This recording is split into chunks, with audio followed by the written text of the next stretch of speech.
ಎಲ್ರಿಗೂ ನಮಸ್ಕಾರ. Welcome to Rashmi's kitchen tales. ಇವತ್ತೊಂದು ಬ್ರೇಕ್ಫಾಸ್ಟ್ ರೆಸಿಪಿ ತೋರಿಸ್ಕೊಡೋಣ ಅಂತ ಬಂದಿದ್ದೇನೆ. ಪುಳಿಯೋಗರೆ. ಸಿಹಿ, ಖಾರ, ಹುಳಿ ಎಲ್ಲನೂ ಇರುವಂಥ ಲಂಚ್ ಬಾಕ್ಸಿಗೆ ಹಾಗೆ ಫೆಸ್ಟಿವಲ್ ಟೈಮ್ಗೂ ಪರ್ಫೆಕ್ಟ್ ಆದಂಥ ಪುಳಿಯೋಗರೆ ಹೆಚ್ಚಾಗಿ ಎಲ್ಲರೂ ಇಷ್ಟಪಟ್ಟು ತಿಂತಾರೆ. ಪುಳಿಯೋಗರೆಯನ್ನು ಬೇರೆ ಬೇರೆ ಥರ ಮಾಡ್ತಾರೆ. ಸಿಂಪಲ್ಲಾಗಿ ಇನ್ಸ್ಟಂಟ್ ಮಸಾಲೆ ಮಾಡಿಕೊಂಡು ಇದನ್ನು ಹೇಗೆ ಮಾಡ್ಬೋದು ಅಂತ ನಾನಿವತ್ತು ತೋರಿಸ್ಕೊಡ್ತೇನೆ. ಮೊದಲಿಗೊಂದು ಪ್ಯಾನಲ್ಲಿ 2 ಟೇಬಲ್ ಸ್ಪೂನ್ ಕೊತ್ತಂಬರಿ ಬೀಜ, 1 ಟೇಬಲ್ ಸ್ಪೂನ್ ಉದ್ದಿನಬೇಳೆ, ಅರ್ಧ ಟೇಬಲ್ ಸ್ಪೂನು ಜೀರಿಗೆ, 1/4 ಟೀ ಸ್ಪೂನ್ ಕಾಳುಮೆಣಸು, 7ರಿಂದ 8 ಬ್ಯಾಡಗಿ ಮೆಣಸು, ಸ್ವಲ್ಪ ಕರಿಬೇವಿನ ಸೊಪ್ಪು ಇಷ್ಟನ್ನು ಯಾವುದೇ ರೀತಿ ಆಯಿಲ್ ಹಾಕದೆ ಡ್ರೈ ರೋಸ್ಟ್ ಮಾಡ್ಕೊಳ್ಳಿ. ನಾನು ಹೆಚ್ಚಾಗಿ ಪುಳಿಯೋಗರೆ ಮಾಡ್ತಾ ಇರ್ತೇನೆ. ಆರ್ಯನಿಗಿದು ಫೇವ್ರೆಟ್ ಬ್ರೇಕ್ಫಾಸ್ಟ್. ಇದನ್ನು ಸ್ಪೆಷಲಾಗಿ ಮೆನ್ಷನ್ ಮಾಡಬೇಕು ಅಂತ ರಿಕ್ವೆಸ್ಟ್ ಇದೆ, ಹಾಗಾಗಿ ಹೇಳ್ತಾ ಇದ್ದೇನೆ ಆಯಿತಾ. ಈ ಮಸಾಲೆಯನ್ನು ಹಿಂದಿನ ದಿನವೇ ಮಾಡಿಕೊಳ್ಳೋದು ನನ್ನ ಅಭ್ಯಾಸ. ಆದರೆ ಈ ಸತಿ ಟೈಮ್ ಇಲ್ಲದೆ ಇದ್ದಿದ್ದರಿಂದ ಬೆಳಿಗ್ಗೆನೇ ಮಾಡ್ಕೊಳ್ತಾ ಇದ್ದೇನೆ. ಸ್ಪೈಸಸ್ ಎಲ್ಲ ಸರಿಯಾಗಿ ಡ್ರೈ ರೋಸ್ಟ್ ಆದ ಮೇಲೆ ಬಿಸಿ ಆರೋದಕ್ಕೆ ಸೈಡಲ್ಲಿ ಇಟ್ಕೊಳ್ಳಿ.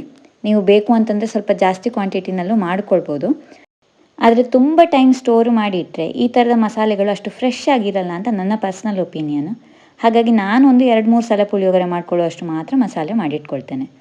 ಇನ್ನೀಗ ನಾವು ಮಾಡ್ಕೊಳ್ಬೇಕಾಗಿರೋದು ಅನ್ನ. ಸ್ಪೆಷಲಾಗಿ ಏನೂ ಇಲ್ಲ, ನೀವೆಲ್ಲ ಹೇಗೆ ಯೂಶ್ವಲಿ ಅನ್ನ ಮಾಡ್ಕೊಳ್ತೀರೋ ಹಾಗೆ ಮಾಡ್ಕೊಳ್ಳಿ.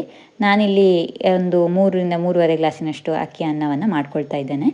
ಅನ್ನ ಮಾಡ್ಕೊಳ್ಳುವಾಗ 1 ಟೇಬಲ್ ಸ್ಪೂನ್ ಆಗುವಷ್ಟು ತುಪ್ಪ ಹಾಗೆ ಒಂದು ಸ್ವಲ್ಪ ಉಪ್ಪನ್ನು ಕೂಡ ಹಾಕ್ಕೊಂಡಿದ್ದೇನೆ.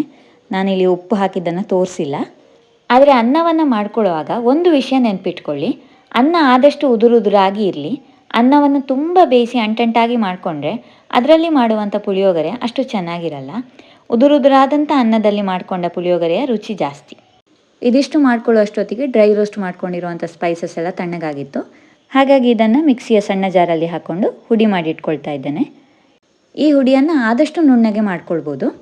ಇದರ ಜೊತೆಗೆ ನಿಮ್ಮ ಹತ್ರ ಇದ್ದರೆ ಕೊಬ್ಬರಿ ಅಥವಾ ಕಾಯಿ ತುರಿಯನ್ನು ಕೂಡ ಡ್ರೈ ರೋಸ್ಟ್ ಮಾಡಿ ಮಿಕ್ಸಿಯಲ್ಲಿ ತರಿಯಾಗಿ ಹುಡಿ ಮಾಡಿ ಪುಳಿಯೋಗರೆ ಗೊಜ್ಜು ಮಾಡ್ಕೊಳ್ಳುವಾಗ ಹಾಕ್ಕೊಳ್ಬೋದು.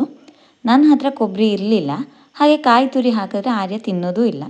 ಸೊ ನಾನು ಹಾಕ್ಕೊಂಡಿಲ್ಲ. ನಿಮಗೆ ಬೇಕು ಅಂದರೆ ನೀವು ಹಾಕ್ಕೊಳ್ಳಿ. ಗೊಜ್ಜು ಮಾಡ್ಕೊಳ್ಳೋದಕ್ಕೆ ಮೊದಲೇ ನಾನಿಲ್ಲಿ ಒಂದು ನಿಂಬೆ ಗಾತ್ರದ ಹುಣಸೆ ಹುಳಿಯನ್ನು 1/4 ಕಪ್ ನೀರಲ್ಲಿ ನೆನೆಸಿಟ್ಟಿದ್ದೆ. ನೀವು ಅದನ್ನು ಗೊಜ್ಜು ಮಾಡ್ಕೊಳ್ಳೋವಾಗಲೇ ಡೈರೆಕ್ಟಾಗಿ ಅದಕ್ಕೆ ಹಿಂಡ್ಕೊಳ್ಬೋದು. ಆದರೆ ನಾನಿಲ್ಲಿ ವಿಡಿಯೋ ಮಾಡ್ತಿರೋದ್ರಿಂದ ಮೊದಲೇ ಅದನ್ನು ರೆಡಿ ಮಾಡಿ ಇಟ್ಕೊಳ್ತಾ ಇದ್ದೇನೆ. ಇನ್ನೀಗ ಒಂದು ಪ್ಯಾನಲ್ಲಿ ಸಾಸಿವೆ, ಕಡಲೆಬೇಳೆ, ಕೆಂಪು ಮೆಣಸು, ಕರಿಬೇವಿನ ಸೊಪ್ಪು ಇಷ್ಟನ್ನು ಹಾಕಿ ಒಗ್ಗರಣೆ ಮಾಡಿಕೊಂಡು ಅದಕ್ಕೆ ನೆಲಗಡಲೆಯನ್ನು ಕೂಡ ಹಾಕಿ ಸರಿಯಾಗಿ ರೋಸ್ಟ್ ಮಾಡ್ಕೊಳ್ತಾ ಇದ್ದೇನೆ. ಒಗ್ಗರಣೆಗೆ ರೆಡಿ ಮಾಡ್ಕೊಂಡಿರೋ 3/4 ಕಪ್ ಹುಣಸೆ ಹುಳಿ ನೀರು, ಒಂದು ಸಣ್ಣ ಅಚ್ಚು ಬೆಲ್ಲ, ರುಚಿಗೆ ತಕ್ಕಷ್ಟು ಉಪ್ಪು, ಹಾಗೆ ಹುಡಿ ಮಾಡಿರೋ 2-3 ಟೇಬಲ್ ಸ್ಪೂನು ಪುಳಿಯೋಗರೆ ಪೌಡರ್ ಇಷ್ಟನ್ನು ಹಾಕಿ ಚೆನ್ನಾಗಿ ಮಿಕ್ಸ್ ಮಾಡಿ. ಅನ್ನ ಮಾಡುವಾಗ ಉಪ್ಪು ಹಾಕ್ಕೊಂಡಿದ್ರೆ ಉಪ್ಪು ನೋಡಿಕೊಂಡು ಹಾಕಿ. ಇದನ್ನೆಲ್ಲ ಇಷ್ಟೇ ಹಾಕಬೇಕಂತ ಏನಿಲ್ಲ, ನಿಮ್ಮ ಟೇಸ್ಟ್ ಪ್ರಿಫರೆನ್ಸ್ ಹೇಗಿದೆಯೋ ಹಾಗೆ ನೋಡ್ಕೊಂಡು ಹಾಕ್ಕೊಳ್ಳಿ. ನೆಲಗಡಲೆ ಎಲ್ಲ ತುಂಬ ಇಷ್ಟ ಇರೋರು ಜಾಸ್ತಿ ಹಾಕ್ಕೊಳ್ಳಿ. ಈ ಗೊಜ್ಜು ಸರಿಯಾಗಿ ಕುದಿಬೇಕು. ಪುಳಿಯೋಗರೆ ಗೊಜ್ಜು ತುಂಬ ನೀರಾಗಿದ್ದರೆ ಜಾಸ್ತಿ ಕುದಿಸ್ಕೊಳ್ಳಿ. ಆಯಿಲ್ ಸಪ್ರೇಟಾಗಿ ಈ ಥರ ಗೊಜ್ಜು ರೆಡಿ ಆದಾಗ ಮಾಡ್ಕೊಂಡಿರೋ ಅನ್ನವನ್ನು ಮಿಕ್ಸ್ ಮಾಡ್ಕೊಳ್ಬೇಕು. ಗೊಜ್ಜಲ್ಲಿ ನೀರಿನ ಅಂಶ ಜಾಸ್ತಿ ಇದ್ದರೆ ಅನ್ನ ಮಿಕ್ಸ್ ಮಾಡಿದಾಗ ಉದುರುದುರಾಗಿರೋ ಅಂಥ ಪುಳಿಯೋಗರೆ ಆಗಲ್ಲ, ಸ್ವಲ್ಪ ಅಂಟಾಗುತ್ತೆ. ಹಾಗಾಗಿ ಗೊಜ್ಜು ಸ್ವಲ್ಪ ತಿಕ್ಕಾಗೋವರೆಗೆ ಕುದಿಸಿ ಆಮೇಲೆ ಅನ್ನವನ್ನು ಹಾಕಿ ಸರಿಯಾಗಿ ಮಿಕ್ಸ್ ಮಾಡಿ. ಪರ್ಫೆಕ್ಟ್ ಆಗಿರುವಂಥ ಪುಳಿಯೋಗರೆ ಉಪ್ಪು, ಹುಳಿ, ಖಾರ ಹಾಗೆ ಸಿಹಿ ಇದೆಲ್ಲವೂ ಹದವಾಗಿದ್ದು ತುಂಬ ಟೇಸ್ಟಿಯಾಗಿರುತ್ತೆ. ಹಾಗಾಗಿ ನೀವೆಷ್ಟು ಅನ್ನ ಮಾಡ್ಕೊಳ್ತೀರೋ ಅಷ್ಟಕ್ಕೆ ಹೇಗೆ ಬೇಕೋ ಹಾಗೆ ಗೊಜ್ಜಿನ ಟೇಸ್ಟನ್ನು ಸರಿ ಮಾಡ್ಕೊಳ್ಳಿ. ಈ ಪುಳಿಯೋಗರೆ ಬೆಳಗ್ಗಿನ ಬ್ರೇಕ್ಫಾಸ್ಟಿಗೆ, ಲಂಚ್ ಬಾಕ್ಸಿಗೆ ಹಾಕ್ಕೊಂಡು ಹೋಗೋದಕ್ಕೆ ಹಾಗೆ ಫೆಸ್ಟಿವಲ್ಗಳಲ್ಲಿ ಮಾಡೋದಕ್ಕೆ ಕೂಡ ಸರಿ ಹೋಗುವಂಥ ಒಂದು ರೆಸಿಪಿ. ನಾನು ಮಾಡ್ತಾ ಇರುವಂಥ ರೆಸಿಪಿಗಳು ನಿಮಗೆ ಇಷ್ಟ ಆಗ್ತಿದೆ ಅಂತ ಅಂದ್ಕೊಳ್ತೇನೆ. ರೆಸಿಪಿ ಇಷ್ಟ ಆಗಿದ್ದರೆ please like, share and comment. ಇನ್ನು ಯಾವ ಥರದ ರೆಸಿಪಿಗಳನ್ನು ನೋಡೋದಕ್ಕೆ ಇಷ್ಟಪಡ್ತೀರಾ ಅಂತ ಅನ್ನೋದನ್ನು ಕೂಡ ಕಮೆಂಟ್ನಲ್ಲಿ ತಿಳಿಸಿ.